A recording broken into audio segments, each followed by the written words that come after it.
Hello again. Something a bit different today. I'm going to be actually saying what something is rather than asking a question about what it is. So, to go along with my recent post on 80 shilling, I thought I'd give you an actual 80 shilling recipe.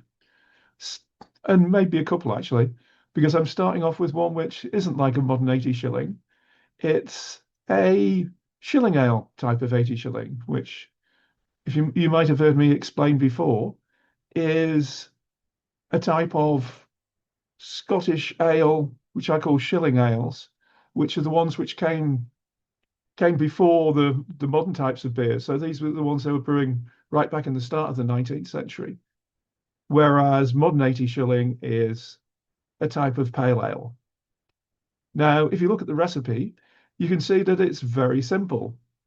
It says in the recipe just pale malt, but there are in fact in the original two types of pale malt, one of which is made from Scottish barley and the other made from foreign barley. I can't actually make out where the foreign barley's from. It's a bit scribbly. As you can see, this is the brewing record behind me. That was fairly typical that you'd have two different types of malt, but the malt would always be malted in Britain. It would never be imported in malted form, always just raw barley and then malted in the UK. There are three types of hops: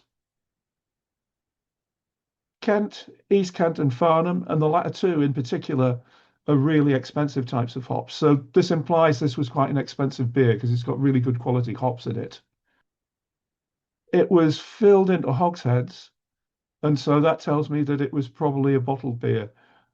Weirdly, in Scotland, a lot of the beer was bottled in the early 19th century, which was very unusual for the UK in general.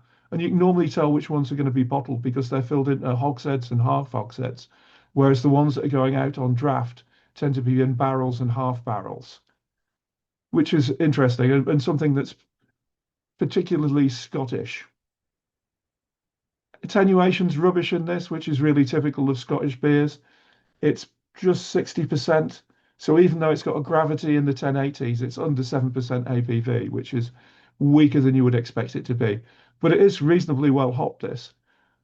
You can see the calculated IBUs come out to 72, which for the period isn't particularly high. Often when I do the recipes, they come out ridiculous. Things like pale ales, they'll come out to 150, 160 calculated IBUs. So this is actually quite lightly hopped for the period, if you can believe that.